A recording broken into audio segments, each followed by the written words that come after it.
Greetings, music nerds, and welcome to Season 7 of the Music Makers and Soul Shakers podcast.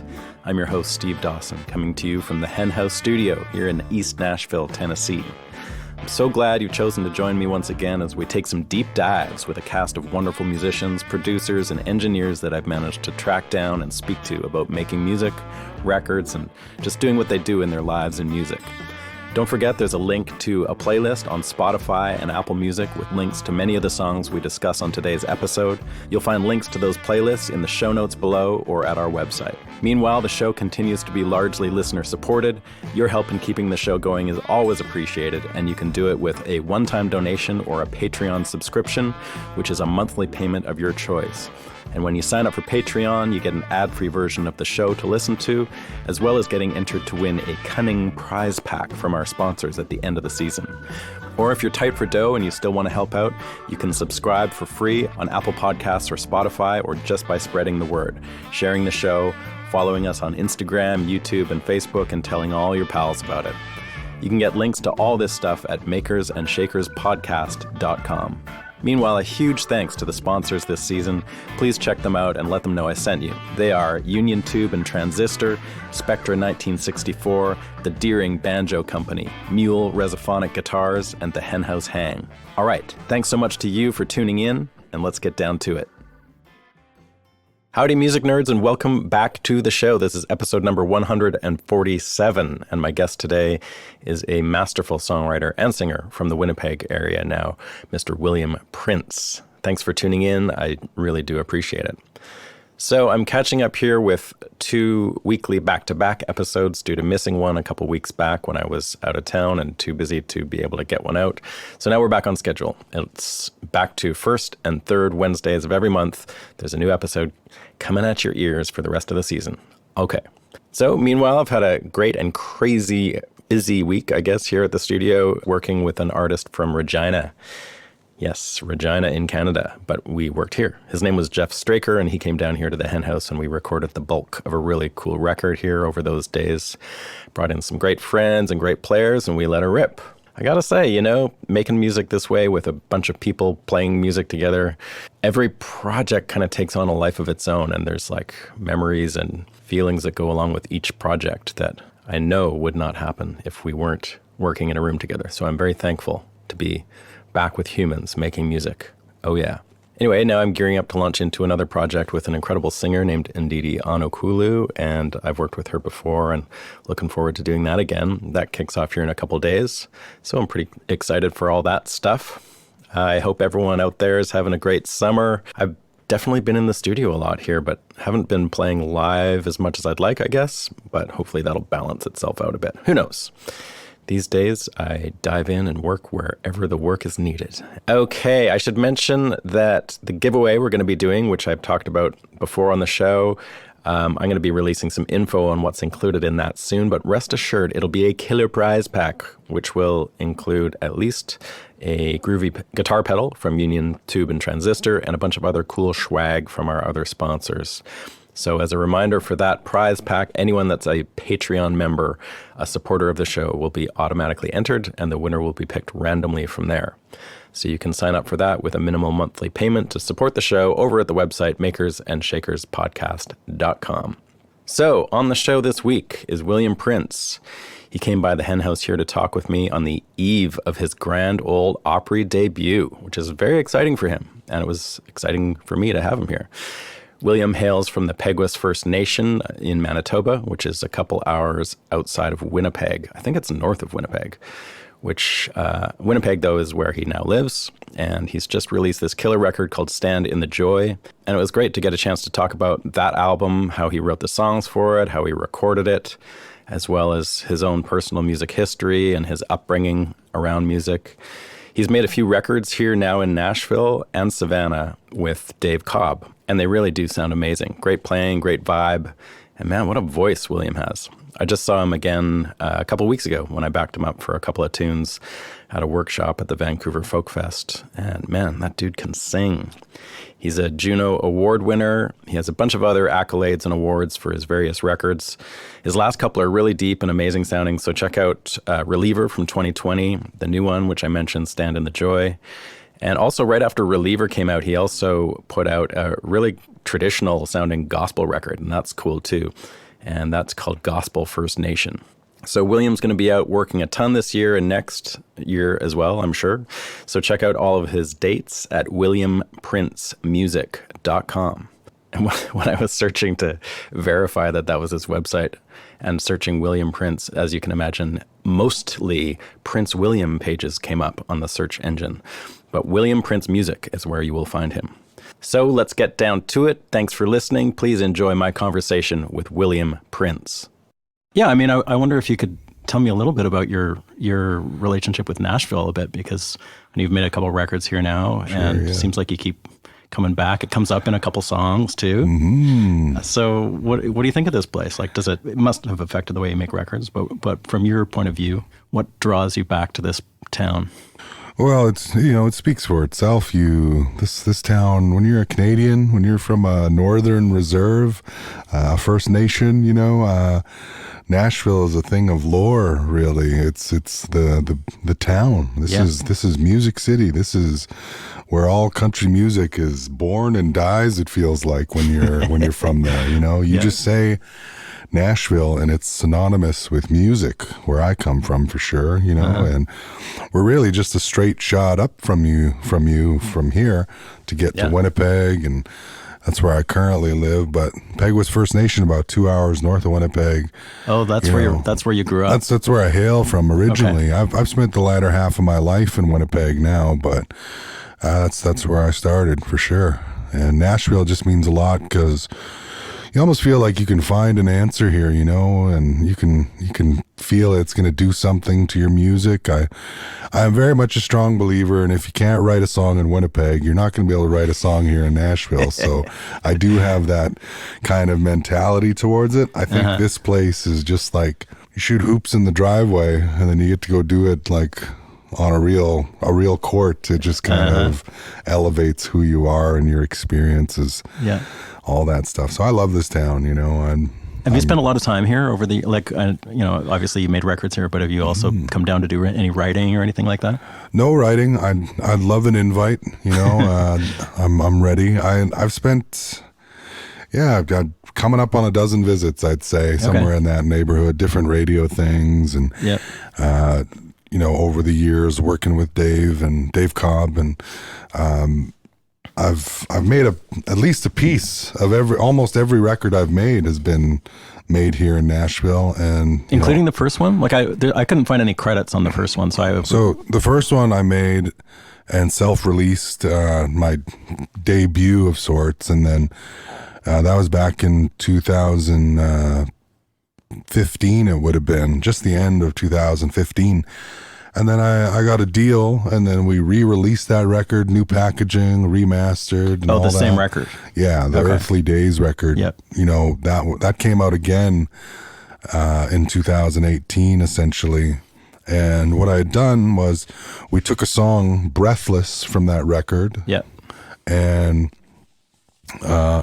under the motivation and advice of the label at the time, they said, who's your dream producer? Who would you love to work with? And I just, I thought of the person that makes all my favorite music, all these records that Dave Cobb has made over time. And the fact that, like, a friend of mine, Coulter Wall, made a record with him. Sure. And we're essentially provincial neighbors, he's Saskatchewan, I'm Manitoba, and just felt like, wow, like could do it. A Canadian can go down there and make a record. So that was a big inspiration behind working with Dave. I love the sound of his records, and so it was really, that's my experience in Nashville is making records here. That's about the quintessential experience, I'd say. It sure is. Yeah. So starting from the second record, so you worked with Scott Nolan, though, right? Yeah, my good friend Scott from Winnipeg, and we made the first version of Earthly Days entirely in his studio, and went on to win a Juno from there, and that's what led to the signing and the remix, and or remaster, I should say. But Scott's been a part of every record. He made half of Reliever as well. I made half of Reliever down here in Nashville, and then I put out a an ode to the first learnings of gospel music that I've ever done. I made this record called Gospel First Nation. Yeah, I want to talk to you about that too. Yeah. So, but it was just the time, after what we had just been through, the big pause. I felt like I was starting my journey up the American mountain all over again. It's a big territory to conquer when you're from Canada, especially. You're not just a transfer student to a new school, like you're a international student. Damn right, man. And so I have all the respect for the American artists that break through in some way and make some kind of headway up this this mountain we climb together, especially considering that Canadian artists a lot of times can be backed by government funding to go on tours, to make records. So I'm fully aware of the grind it is down here, and so I'm just trying to make my way as organically as possible, and starting over. I thought the best way. I can't really live down here right now. My son needs me, I'll always be. You got a young son, I got a 6-year-old right? son, and I'll always be in his hometown until he doesn't really need me. He can fly on his own to find me again someday.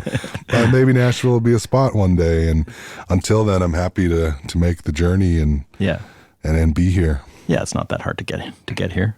Yeah, we need a direct. Winnipeg needs a direct to Nashville. I think that Calgary one is totally unreliable. Oh, geez. There's that direct to Calgary, and it's cool when it happens, but it's like 3 times a week and seasonal. Sure, yeah. So it's not ideal. I'm from Vancouver. So. Oh, geez. Yeah. Wow. Yeah, I've spent my fair share of time in the Peg. Yeah, my partner is born in Victoria, but she grew up south of Calgary, and so now she lives in Winnipeg with me, going on 4 years now. I made a bunch of records for Big Dave McLean. You probably know that guy. Oh my goodness. Carrie Latimer, you probably know her. Yeah. Leaf Rapids. I made of course. One of their records. Love Carrie. Love Dave. I've done a bit of stuff with Scott, like at festivals and stuff like that. But wow. So we're old pals by proxy. Buddies. This is fun. Yeah. Oh, geez. Well, let's hit record then. Yeah, I wonder if you could tell me a little bit about your situation growing up on the reserve, like what it was like. So 2 hours north of Winnipeg, that's up there, man. Yeah, you know what? It's not that remote. When you think of like really remote, that's when we're talking by plane. Like my mom was raised in Churchill, way up north, where you got to fly into it, take the train to it. And some of those places, when you reach the 7-hour mark north, that's when it starts to become northern, you know. So thankfully I was just 2 hours from Winnipeg. So we would make, my family, we do our monthly grocery shopping and put stuff in the freezer. And it was always a nice time. My dad only got paid once a month. So at the end of the month, we would go and... You'd be flush. Go and restock and pick up a CD or something, or a season of a show on DVD, and get your fast food that you don't get when you're living in the country. So yeah, we were total city travelers and multiple trips a month kind of thing. So we had access, and thankfully, Peguis is... It's got a ways to go, but it is one of the more, advanced reserves, where in terms of we have more adequate housing than a lot of reserves. We have more running water, that's clean and drinkable. And the community itself is really vibrant in that sense. That's not to say it could use triple the opportunities and employment and resources for dealing with all sorts of things. But I was lucky that I grew up in Peguis, surrounded by a community that knew my family and my history with that place. You've got some pretty important history there, right? Like your great grandfather was sort of one of the. Yeah, he's the founder of the reserve, Chief Peguis. So that's where my name comes from. Chief Peguis, and decided after meeting Queen Victoria that he would name all his sons. You met Queen Victoria? Yeah, way back, the Treaty of 1871. And, from that day forward, he was asking Queen Victoria, what are your sons called? And she said, well, all my sons are princes. And then when adopting an English name, William King, Chief Peguis was dubbed King of the Indians. And so he became William King, and all his sons thereafter were princes. So I got all my grandfather's name: William Prince, Henry Prince, George Prince. Yeah, I was going to say, it's a pretty British sounding name. Yeah, it's about the most British colonized name you could possibly have. Yeah, colonized is a better word for it. Indigenous singer, I know, I'm aware. So was there music around there a lot? Like I know that, from some other people I know that have grown up on reserves, that there's a lot of, some people grew up around a lot of blues and country music definitely is a thing there. What was it like on your reserve there? Well, First Nations people, I'm not going to speak for all of us, but a vast majority have a really good ear for music. And, I think of my dad's influence, country music, huge on reserves. Because you're living in the country. We're not that different. We're people from a small town. Like, we turn the reserves into small towns. There's small town drama, small town romance. There's small town talk. Pardon me. There's driving in trucks down a gravel road and sitting with your baby on the tailgate stuff. Uh-huh. There's baseball tournaments. There's hockey tournaments. And there's always something blaring on the stereo in the arena or out in the field. And it's usually along the lines of, AC/DC and such. And then you think of the country like, Steve Earle and all the greats like Johnny Cash and Christopherson, Willie and Merle, and all the great, the cloth of great country lives out there. And then all the Canadian favorites, of course, that we love, like the Tragically Hip. And so it's a country rock nation for sure. So my exposure would have come from my dad's modest collection of music. What were some of the things that stuck with you that he had around the house? Well, I was lucky too, because my parents had a DJ business for some time. And you as a Canadian may know the concept of a social and like people getting married and having a wedding and stuff. It's a very Manitoba thing, but if you have this like gathering of people before you get married, it's like a big party to help you get married. Essentially, your friends will buy silent auction tickets and drink up the bar for you, and basically help you pay for your wedding.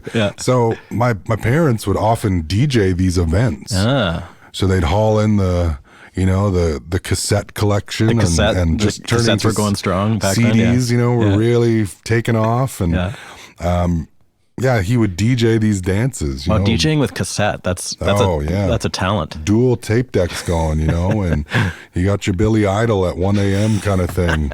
Moni shutting it down. Of course. All that stuff.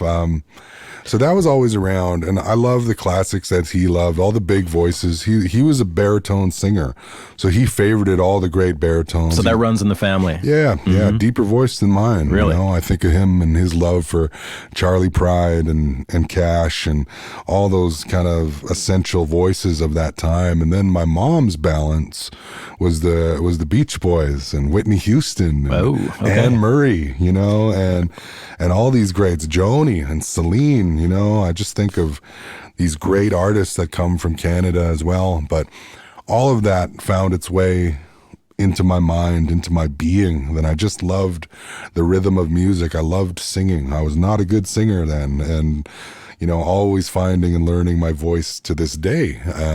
Did you ever go through a period of learning a bunch of like country tunes or anything like that? Was that part of your background? No, I've learned a couple hundred gospel tunes. Okay. That's the thing. Yeah. And that's the grape before the wine, right. Like it's that's the root of most stuff when I think of like old Hank Williams and like the framework for song, that would have found its way into music like John Prine and again Cash and such.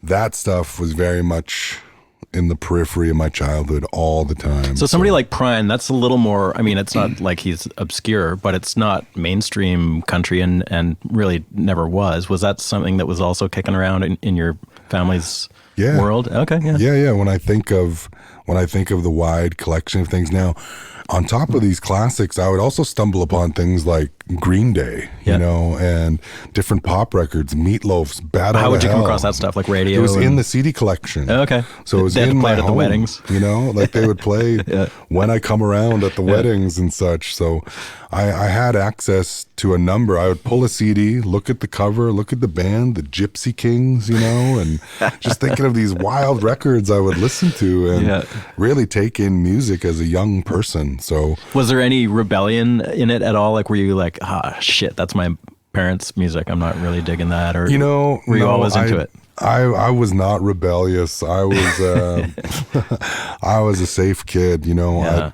I had my eye on a different prize. You know, when you do really well on the reserve, they will send you to university and help you with a small allowance to help with the cost of tuition and books and your monthly expenses, and basically, you know, pay for your education so that you can go on and do something, contribute, and you know, make the reserve proud, be an ambassador of this place. I'm very much an ambassador of my home nation, you know, and I just got a call today about how proud they are about the Opry and such, and just different things that are going on in my life right now, you know. And but yeah, I'm influenced by all music. I was lucky that I had some, and then, you know, we were lucky to have satellite, so I could watch the music video station once I was a teenager to start forming my own loves for music. And I really, they kind of go rock or rap, and I went the rock and roll route, you know, heavy bands, screamo, emo, pop, punk, all those things. They were all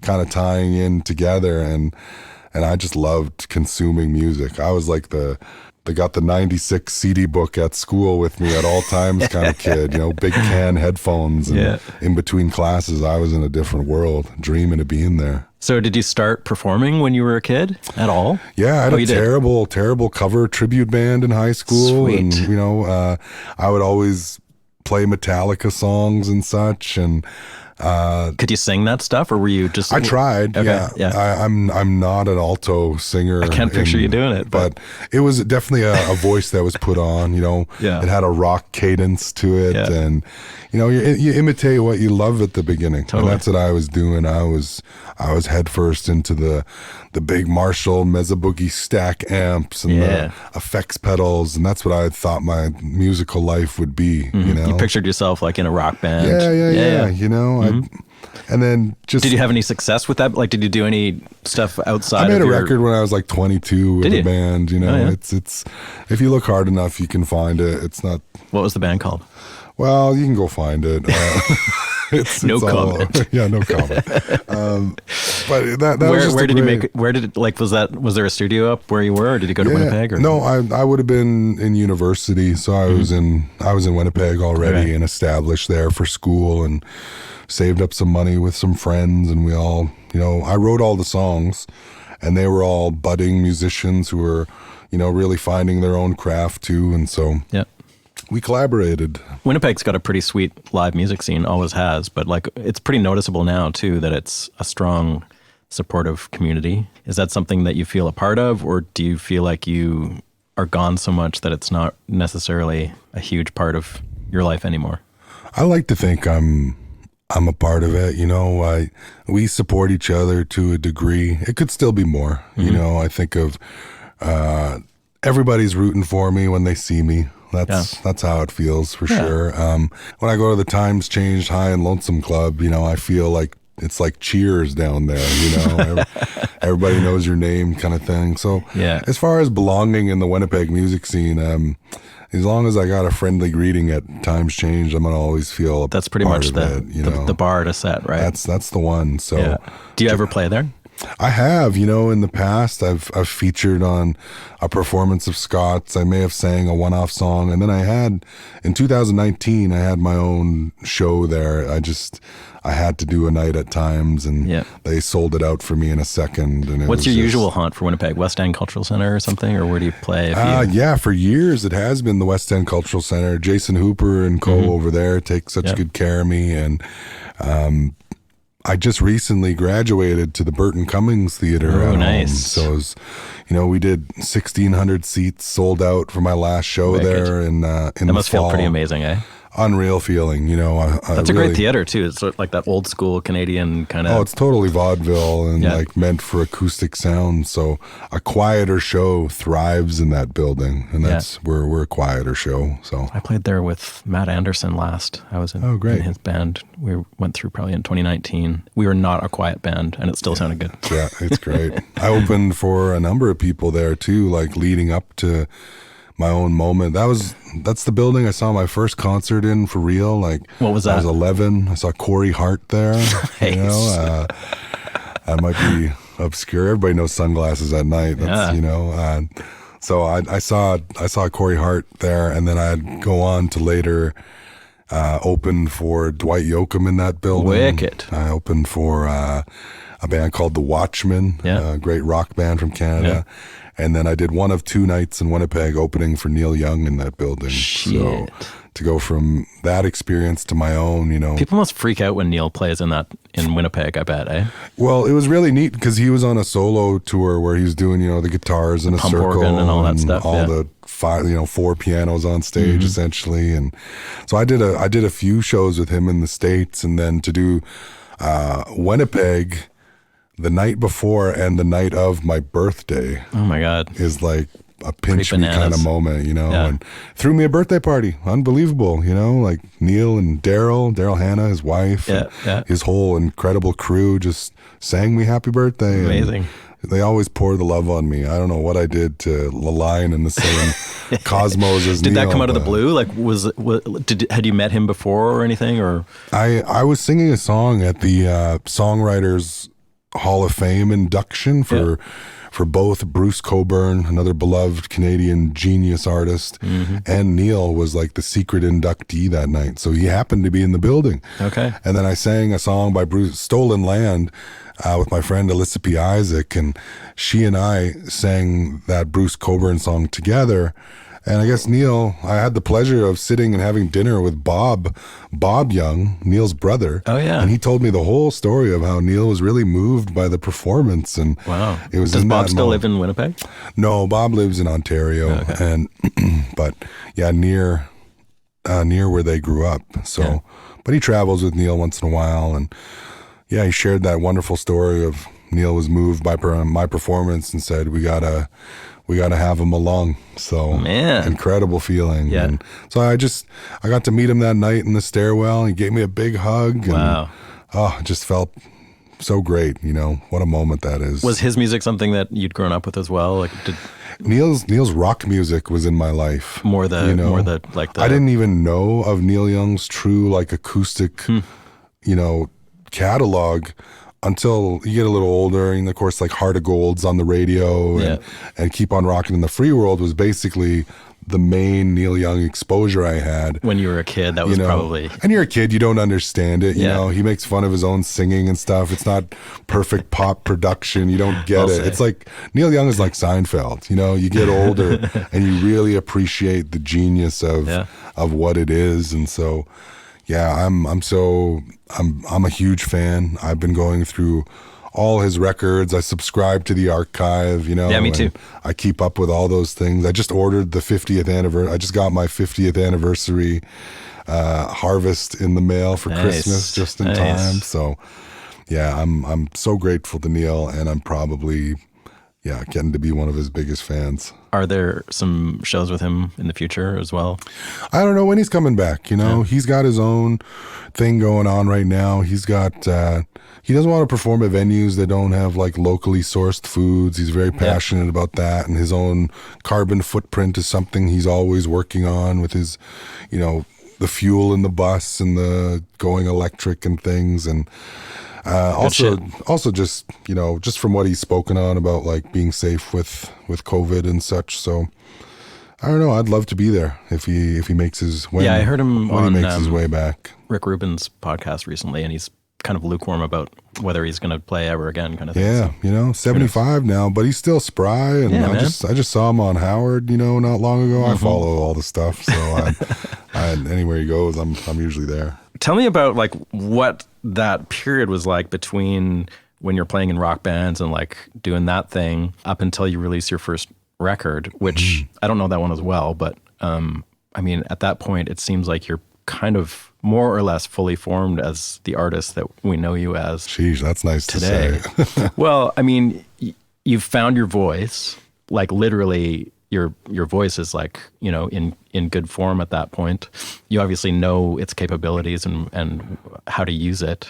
Truthfully, I'm testing it on that record. Yeah. You know, I finally just said, I've been trying to mimic and imitate. That's what I'm wondering about. Like, so like what brought the individuality of your voice out, do you think? It really came from a few years of hanging with Scott Nolan, not making music, and just getting to know one another. And, you know, he's the one that guided me very gently and lovingly towards like the power that's in my natural voice. Like basically it's just a slightly elevated version of my speaking voice, you know, and, I don't know, the things that used to make me the most insecure, the baritone voice and like my size and even being First Nations, you know, are the things that are most memorable about me now. And it was back then that I gave them a chance to shine, you know. I said I can't call it quits on my music career without having any music in the world. You know, I got to try. There's got to be a jumping off point that we can compare and contrast to later down the road. Now we're 4 records in, and you can feel like the growth within them. Totally. And like that's what I love is that it started everything. It got the wheels in motion, and I was so fortunate to have any attention on that first record is something you hope for, and people made a space for me. So. Like, how did the writing process start for you? Because there's sort of a period where like you weren't a kid when you put your first record out. You were I was 29. Man, that's pretty. Yeah, it's old, man. Yeah. So, like, what was going on musically in your life up until that point? I was trying. You know, you were. I was. It was a matter of money. I had a lot of hard years where, when I left university, and you know, I had personal struggle that eventually took me to China, you know, to live with a friend for a while. And then really, I stayed there with one of my best friend, and a hard relationship that took a lot from me and kind of left me spinning and reeling. And I went and got back on my feet living in China for a few months and wrote a bunch of songs there. Did you? And then it would have been 2014 that I came home from China, and I'm sitting back in the same apartment, no further ahead, you know, really, other than the experience. Like, I was thinking, I spent my whole time there playing music every night. I lucked out, and I was supposed to just have a weekend. In China? Yeah.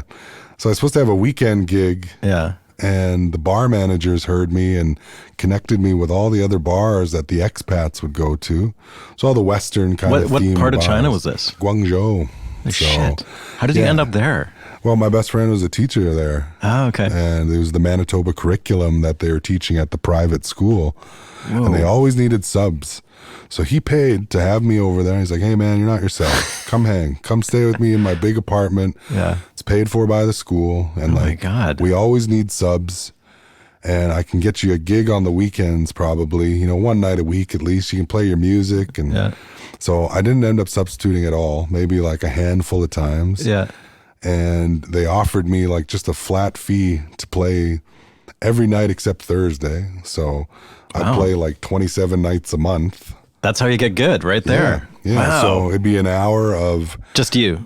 Or did you have a bit, I do originals for an hour. Yeah. And then I do like stripped back versions of, you know, Western radio, like what? Like pop songs. Oh, yeah, like, okay. Like Teenage Dream, Katy Perry, like acoustic, because what would close the language barrier was modern pop, you know, music from the West. So everybody there. The bars weren't filled with expats. No, they'd be, you know, Chinese predominantly clientele. Whoa. And then like teachers and other expats that knew each other would visit the bars and come. And so it was really great. I'd take the bus into town, and you know, always had dinner, always had plenty of Jameson. Yeah. And I made $100 Canadian every night. Sweet. Which was more than enough. And you weren't paying rent. no rent. Perfect. It was just like the perfect rehabilitation time for me. So yeah. I spent a lot of that time writing, just kind of quietly observing and trying to get ready at my skill, or get better, at my craft and skill on my own. And did you feel like you were getting better? I think so. Yeah. I was starting to write more. So, because were people connecting with your original songs? If they don't speak the language, it's pretty. Yeah, they liked my singing voice. Okay. And I think at first they also thought that I was just this, anomaly Chinese performer who, had a great English accent and was tall, and I get Hawaiian, I get Samoan, I get Asian a lot. First Nations, it blends and a little bit.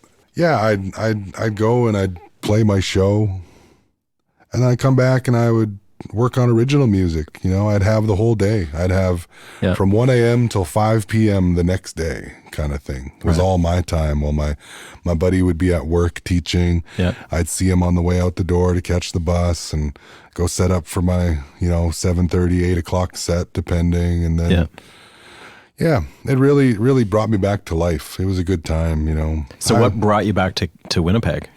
Well, you're only allowed to stay there for 120 days, like the 2 visas. And so I came back and just kind of got things rolling again, where I was thinking about, I got to get serious about this. I got to make a record finally.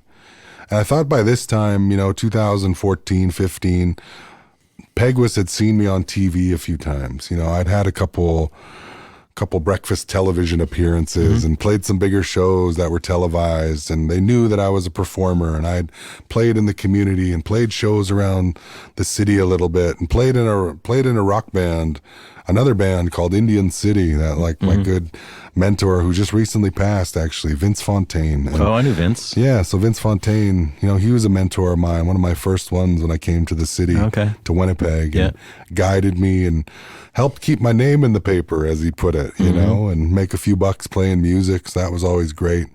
It was a tough time, it was a lot of learning and different things, pawning my guitar. I was at the height of smoking cigarettes, and, I was really fixated on just smoking weed and writing songs for a long time. And I still do some of that, but at that point it was new to me, I was really kind of shaking all these shackles of shame, oppression, and just kind of like finally being my own person and trying to make something of myself, working a job. I changed some oil for a while, I make a few bucks. Yeah. I was a bouncer at a bar for a little while, and I do whatever could pay the bills until I worked on country radio for a little bit, and like DJing. Yeah. Oh, cool. Did some other things too. Yeah. And but all the while, the main thing was always writing songs, You were more focused on writing than you were performing them. Yeah. I thought that Did you ever think about being a writer for other people? That was the dream. Oh, wow, okay. Yeah, I'd kind of given up on the idea that somebody like me doesn't typically break open the doors of stardom. I thought, like a large First Nations man. I didn't see any of them really. There weren't really any in the country scene. Of course, I just rest in peace to Shane Yellowbird, who just passed not long ago, but he was only like the 3rd Indigenous person asked to perform on the Grand Ol Opry. And I think of my friend Crystal Shawanda, she was like somebody I looked up to in the beginning as well. And she really made it seem like I, as an Indigenous person, First Nations person, could go and also, make an impact like that on CMT, country music television, and used to play in the restaurant or the KFC where my mom worked on the reserve all the time. So music was always around in that way. So I lived a life that I was always listening. I used to listen to way more music back then, just constantly ingesting songs and studying them and trying to learn them. And Did you model your writing after anyone in particular, or was it just like everything you heard, you were sort of soaking it up? Yeah, I modeled it mainly off of like alt rock stuff, big epic intro into, slightly tapered verse. And I can hear that in your explosive. music, like in a subdued kind of different way. It respects format, it respects like the structure of song. But that goes back to gospel music too. You know, you learn the verse chorus of things, and then so yeah, it all plays into the music I write today. Was there ever any doubt in your mind about the direction that your style of music was going to take? Like when you first did that record with Scott, was there any, like, were you thinking it might be more of a rock record, or like, did that ever come up, or was it just like, this is what's coming out? Are there sort of finger-picky, folky kind of songs and that's the way you're going to go? Or like, how did you land on that, the sound of that first record? Well, our first ever demo together was a terrible poppy kind of programmed drum song that I thought was the best. And then I'm so glad it never came out or became anything. But it was really just sitting in his company and watching how he performed and watching, you know, I'm living in Winnipeg for a while now. I'm starting to see local music more. Yeah. You know, up until that point, up until my second years of university, I'm only 17 years old. You know, I skipped a grade, so I was young in university. Couldn't go to the bars yet. Yep. So the first 8 months of my life living in the city is limited to university. So I'd see people at the coffee shops, you know. Yeah. I'm like, wow, these are people performing in the quad, you know, and in the front lawn for the first week of university, and like real Winnipeg bands. And so it just kind of gave me that feeling of like, everyday folks do this all the time. It's just how much you stay dedicated at it and keep working. And, you know. Was there a period where you did a ton of playing around town to sort of work up the songs, or did you just kind of get into the studio and start working on stuff? No, I really, my big thing was putting songs on YouTube.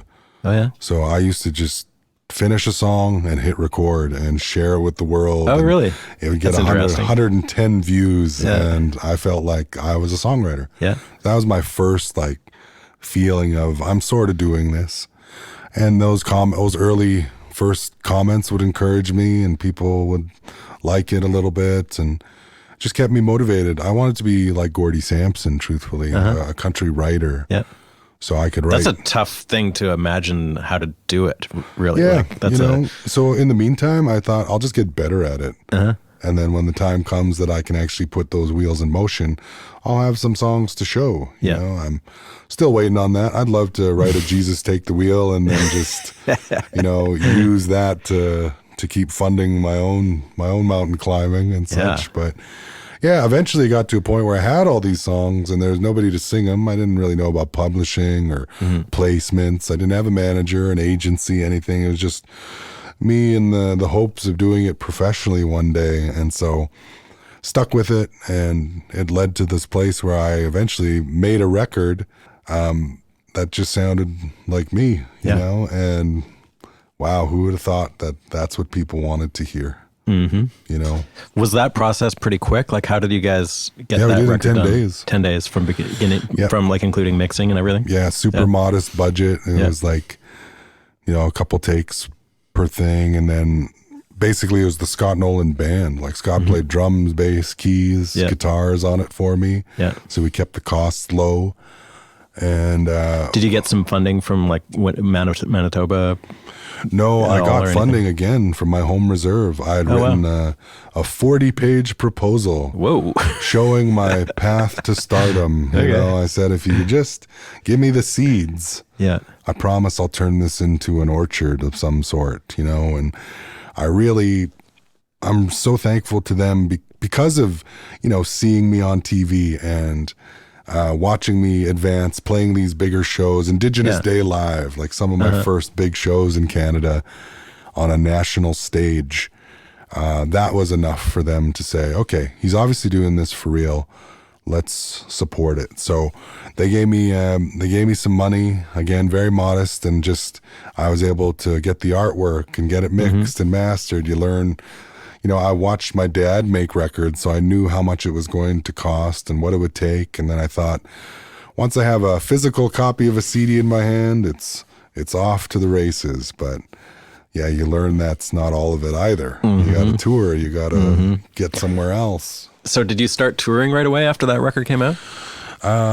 Not traditional touring, like in a van, playing bars. I had the record.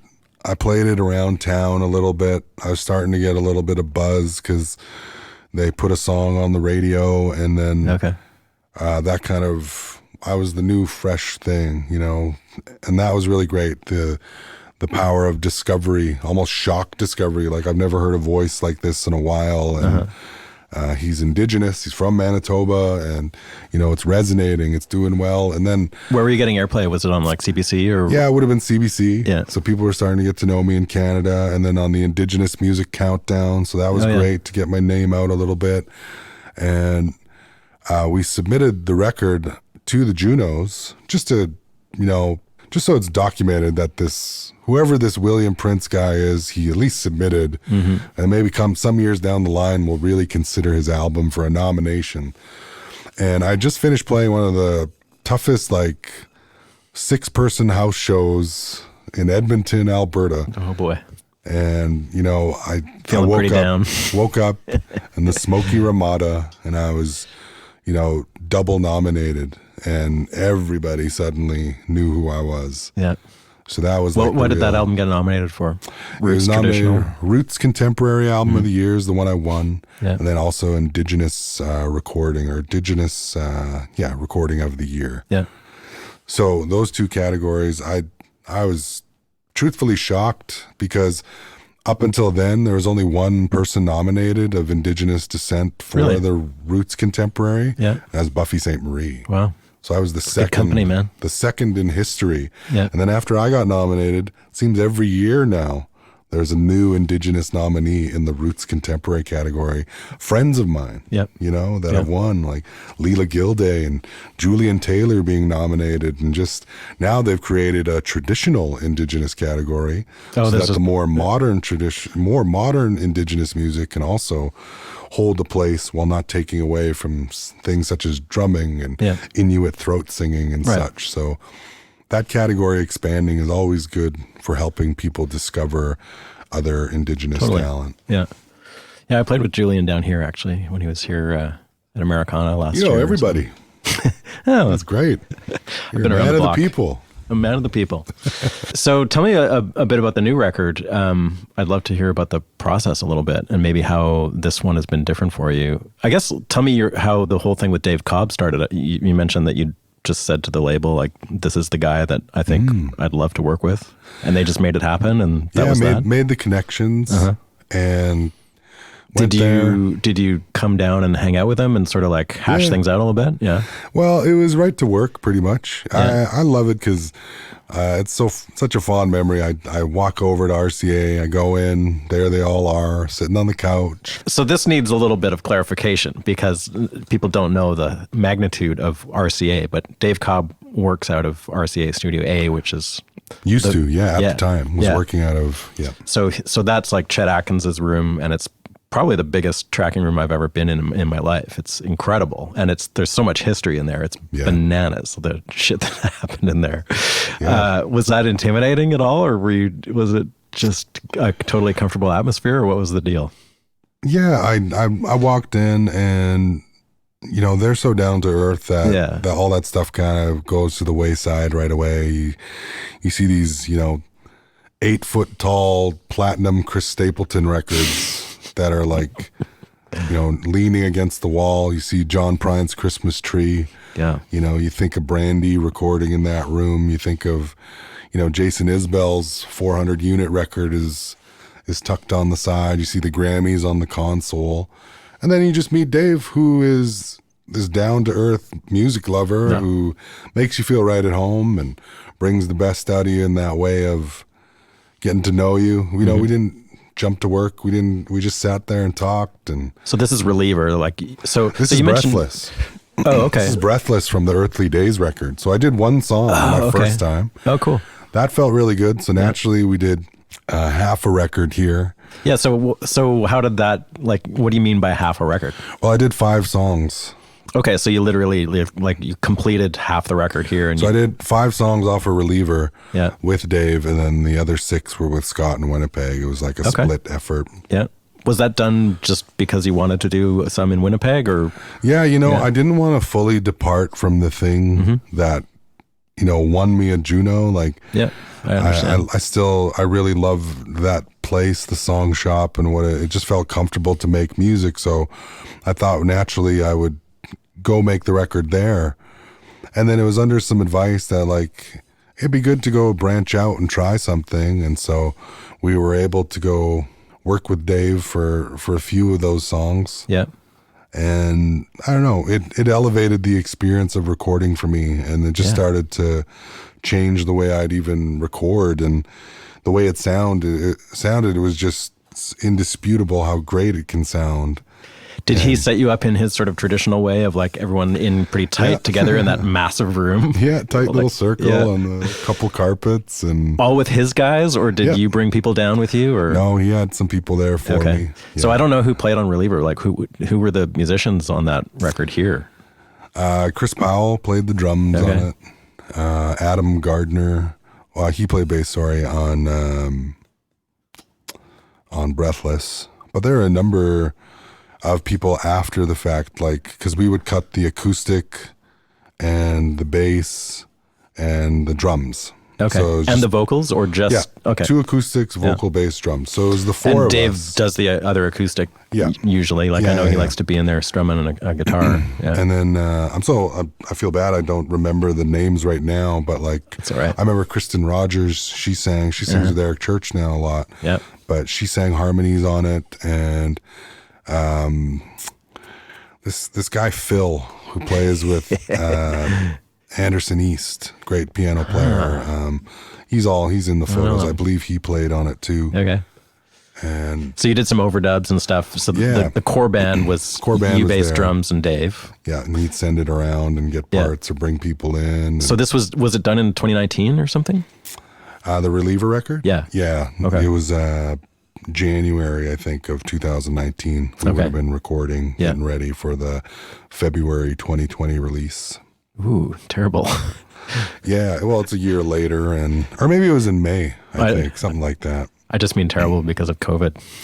Oh yeah. That was fun. Did your record get delayed for COVID at all, nope. or just came out February 7th? Oh my God! So it came out pre-COVID. COVID wasn't a thing. Oh my God! And then a month later, did that derail some touring plans and stuff? Everything. Yeah. I got dropped. I was a tax write-off for the label I was working with. Oh wow!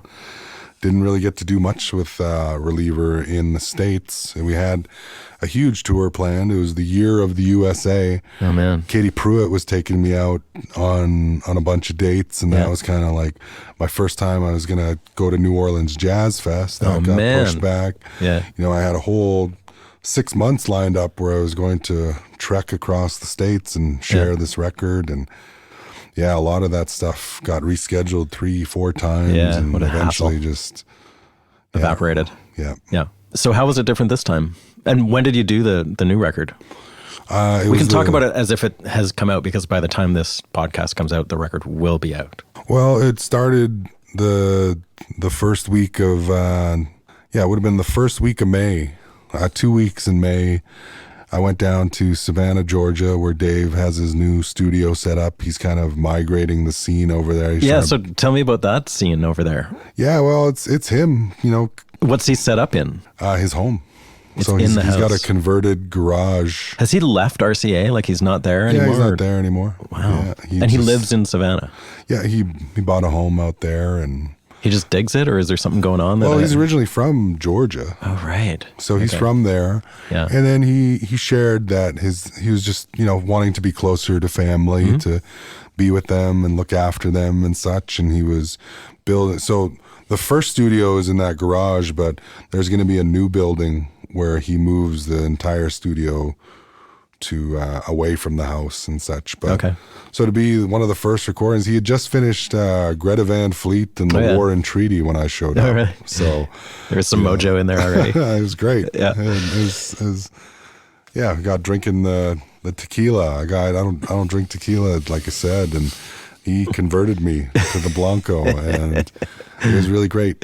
And I got to bring my really good friend Mike T. Kerr from Toronto down. He's an American citizen, dual citizen, graduated from Berkeley, a true wizard on the guitar. Yeah. So all the electric is Mike T. Kerr on this record. But Stand in the Joy. It's very much about me being vulnerable enough to just express my joy and happiness and really share that with everybody. You know, I've dealt with a lot of grief and loss and heartbreak and in its own melancholy way, but yet hopeful. And this time it was about focusing on love and time, like thinking of my own mortality and like, what's the point of all these great successes and blessings and things if you're not going to truly enjoy them? You know, I'm doing a bit of a disservice to those that love me and want me to do well by, you know, not fully embracing it and not allowing myself out of the fear that it might go away, or, you know, who I was in a different time, a different life isn't worthy of the joy and things that have manifested now. That was a lot of learning and unlearning, going to therapy and, you know, writing songs. I realized I've written songs while in love with people, but these are the first songs that I've written while truly loving somebody. That's my wife to be. I'm newly engaged. And Congrats. so thank you. Yeah, I'm really excited about this next chapter of life, you know, having a wife. And again, my son Wyatt, who's just my world, you know, he really, really brings so much joy. So it's focused on them. It's like, take stock of the life you have right now. It's real. You're not an imposter, you know. You can. And again, that stems from a life of hills and valleys where sometimes we wouldn't share our joy, our happiness, our accomplishments, because so many family members and friends living on reserve are suffering and dealing with the effects of no opportunity, of lack of resources, and, you know, ways of dealing with trauma and alcoholism, substance abuse, all these things that plague the First Nations of Canada to this day. And that were the direct result of colonization and removal of culture and language. Like, we have people swimming, missing an identity, and because of that, they tend to, you know, harm themselves and harm those that they love. So I grew up right around that. But I'm so thankful for the love of my parents that kind of zeroed in on me and said, there's more to life than this, and we want you to do well in school or music eventually. And now, you know, if my dad was still here, he'd be so proud and happy about all the things we're doing. So yeah, stand in the joy is proclaiming that, saying, look at me, look at this person from this Peguis First Nation reserve, getting to stand on the Grand Ol Opry stage. Yeah, that's insane. Getting to open these shows for incredible artists that I admire, getting to make records with the greatest producer of our time right now. And, you know, like making friendships with real artists who consider me a peer. Like, it's all about acceptance and belonging, you know? Everybody wants that. Everybody wants a purpose that drives them, that fulfills them, I believe.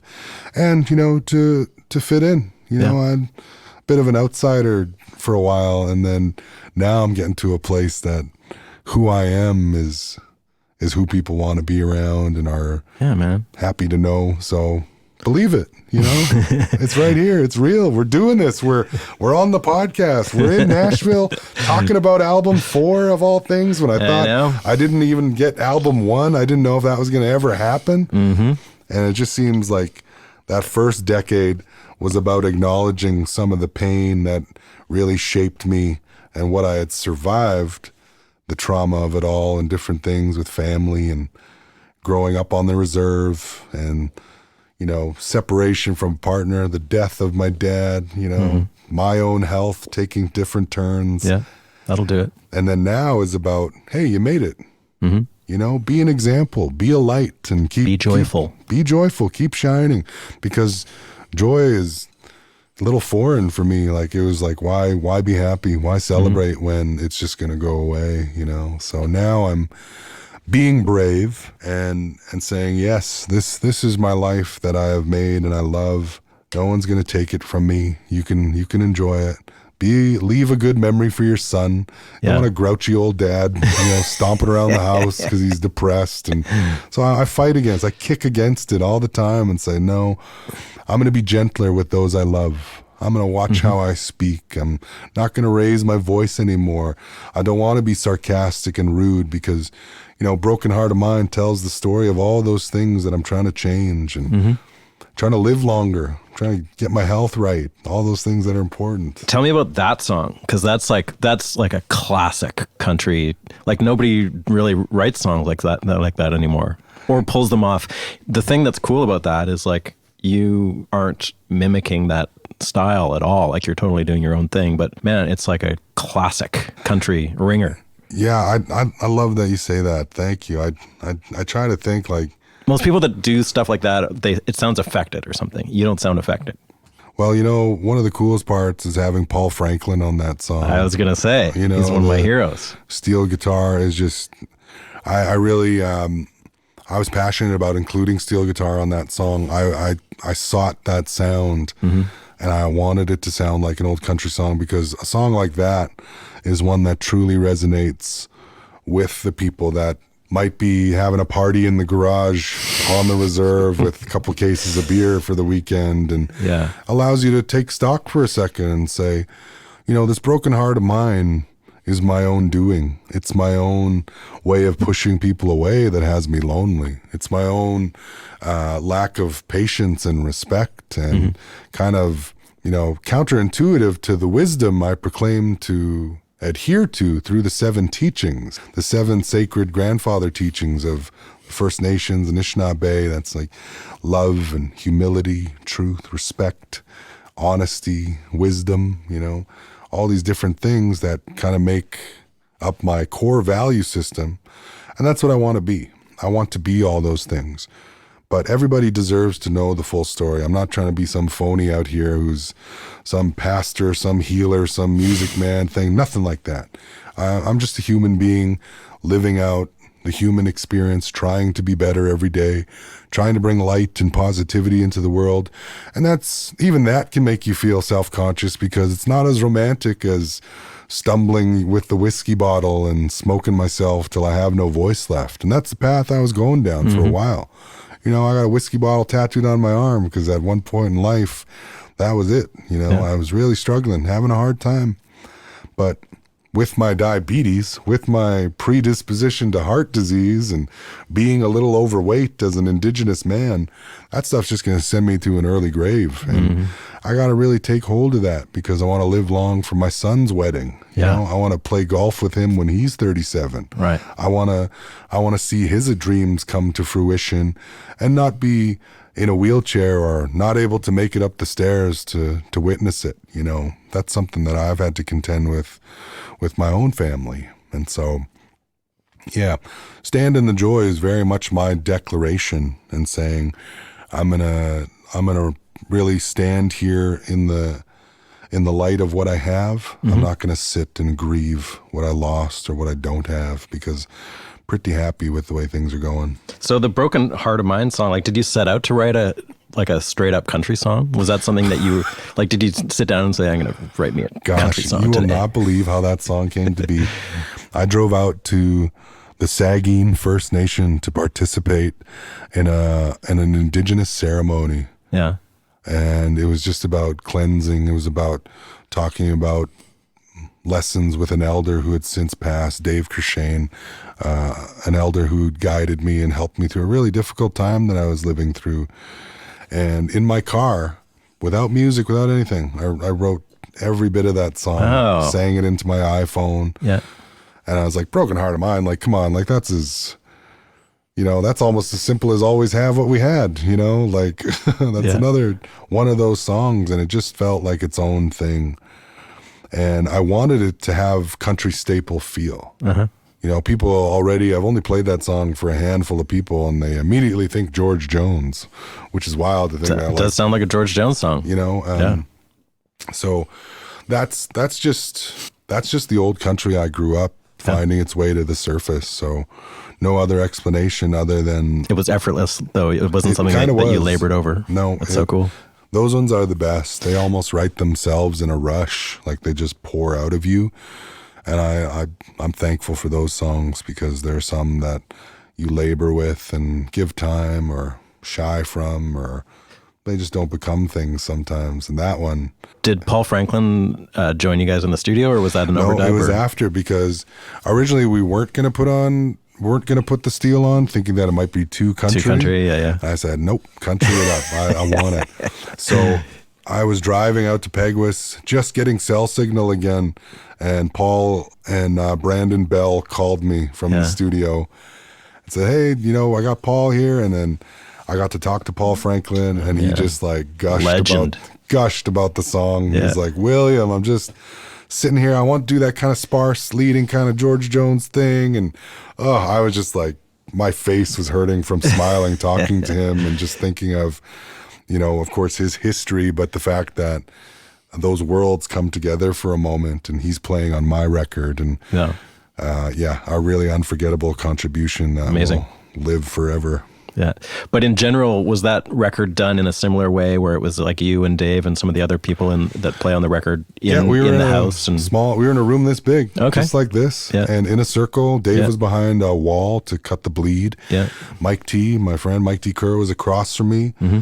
He had a guitar. Brian Allen on bass, and Chris Powell was downstairs in a drum room on camera. So we were watching him on a video screen. Are those guys from Savanah, or are they from here? No, they're from Nashville. Oh, okay. Yeah, so they came over for the 2 weeks, and I had to go to a New Orleans Jazz Fest in the middle of recording too. So for one night, I popped over there and played a show. Stevie Nicks was playing that night, and it was great. My first time to New Orleans, and then I came right back, got back to work.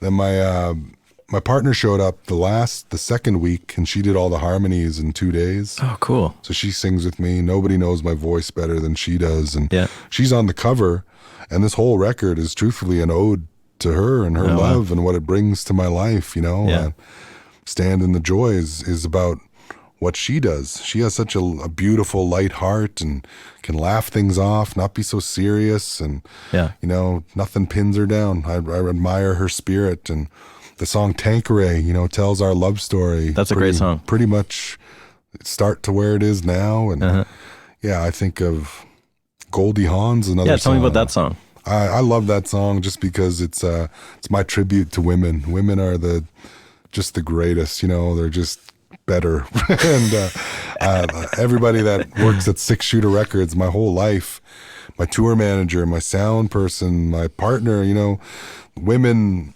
who are all so incredible in their own ways. And I thought that every person I mentioned in that song, I mentioned, Goldie Hawn, the actress, right away. The movie Cactus Flower, her first performance won her an Academy Award, and I think of Georgia O'Keeffe, like the beautiful art, the modern beauty.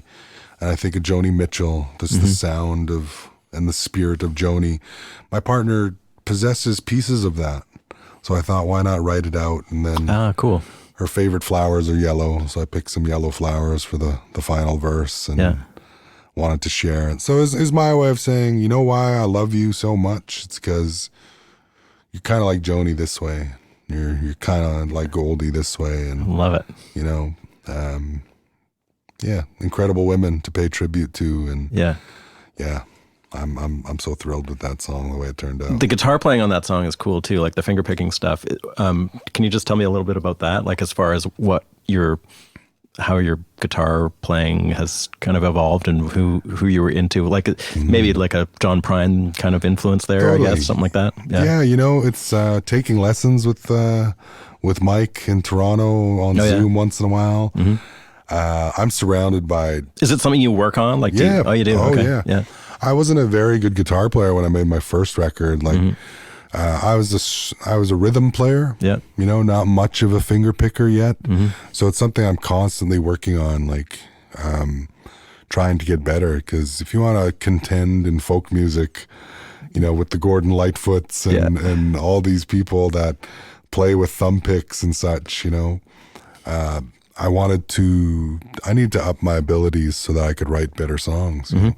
John Prine apparently played with two fingers. That's how I play, essentially, thumb and pointer.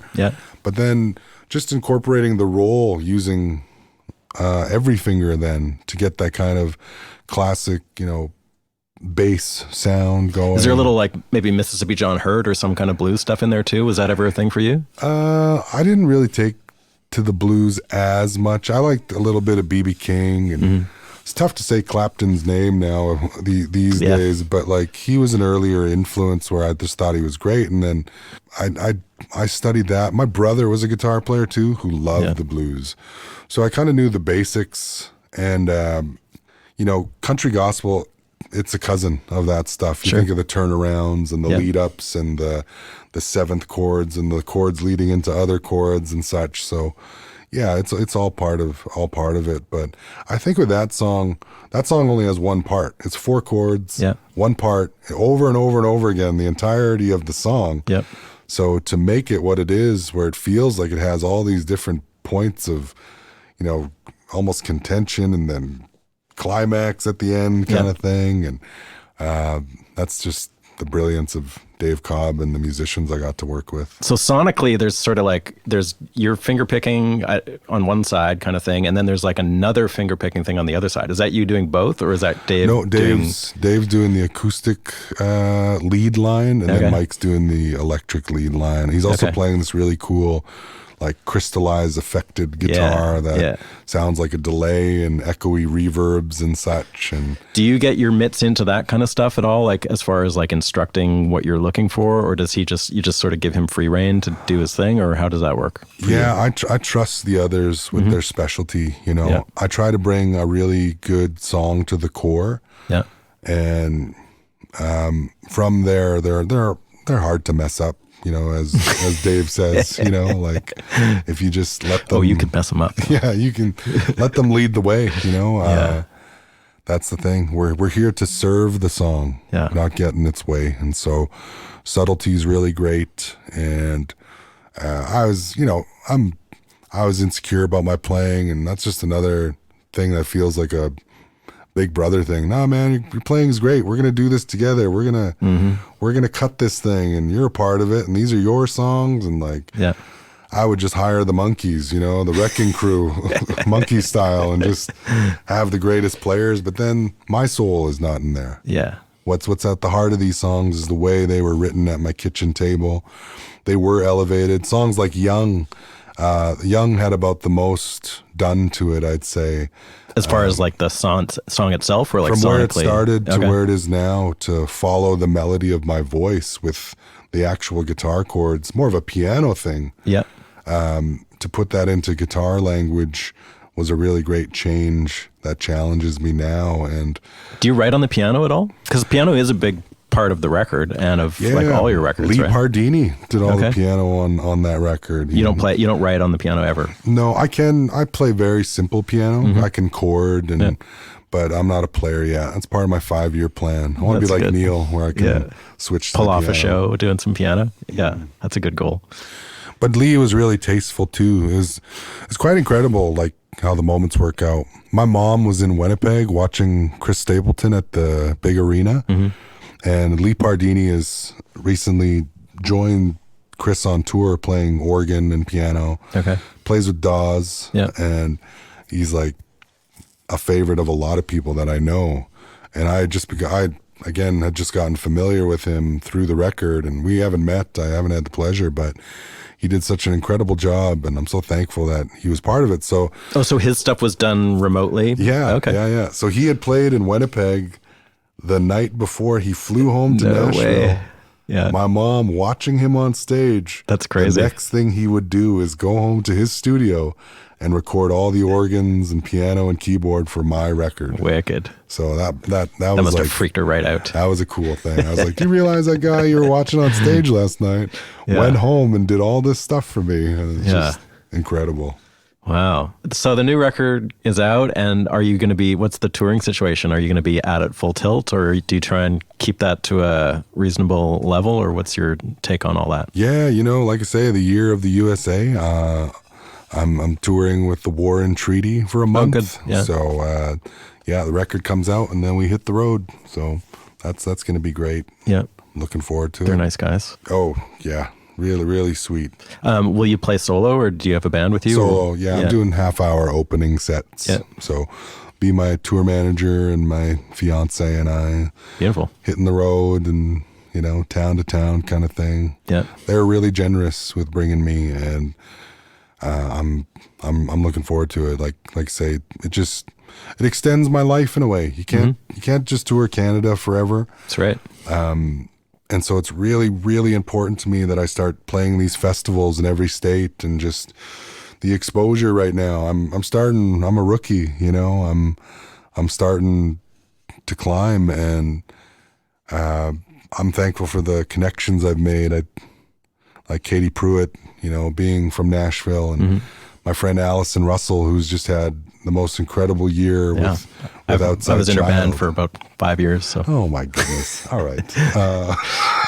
And we sort of grew up together in Vancouver. So Wow. I've known her for 25 years or so. Well, she's a gem. She lives I a love block her. down. Jeez. Yeah, she's done pretty good.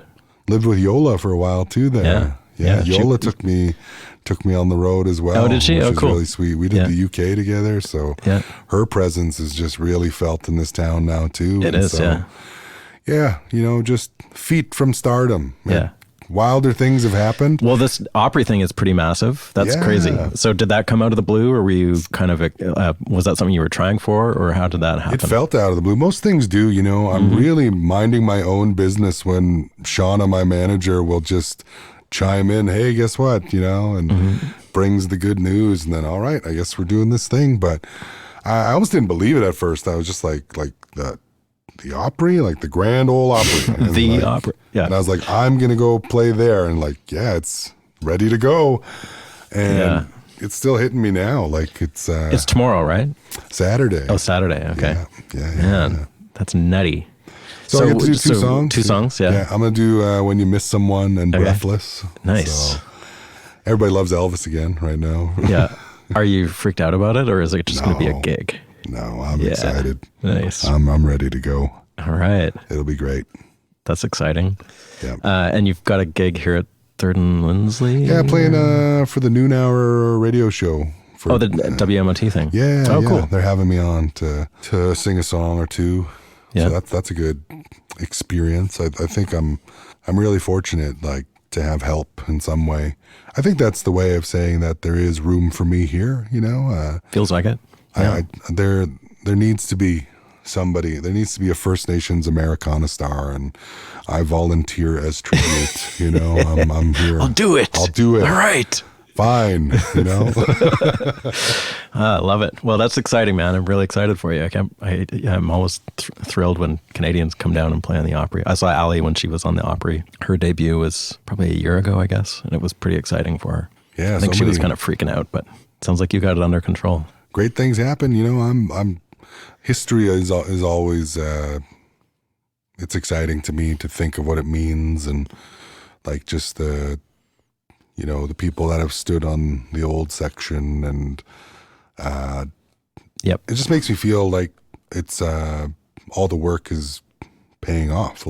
Get your name said there, be seen on that stage, and then I'm not such a stranger to this place. I've been in studios while I've been in town. I'm going to play the Basement one time. I got to play that venue, and we're playing the Brooklyn Bowl with Warren Treaty when they come back at the end of the tour. It's a great venue.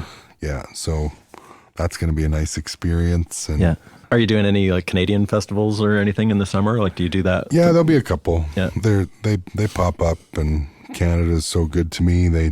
They want me to come see them and play for them. And I just wrapped a massive tour in the fall that was really successful, my biggest to date. And oh, cool. Yeah, I'm really happy because I'm starting to be able to bring my band in Canada more and more. It's nice. It's a recalibrating record, These are love songs. These aren't gospel songs. These aren't songs with an asterisk. These aren't songs as duets. This is just me re-entering the octagon and saying, here I am. These are the songs I like to write. This is how I feel, and stand in the joy. That's going to start off the next decade of this journey, and I'm Wicked. happy. I'm happy. Well, good for you, man. Thank you. I'm excited for you. Oh, geez. And thanks for doing this. Oh, my pleasure. Anytime. Let's do another one. All right.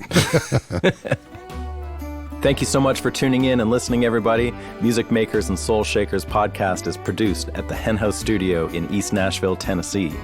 Please remember to subscribe to the show wherever you get your podcasts and follow us on Instagram, Facebook, and YouTube. You can find more info on this episode, including show notes and an audio playlist for Spotify and Apple Music at makersandshakerspodcast.com.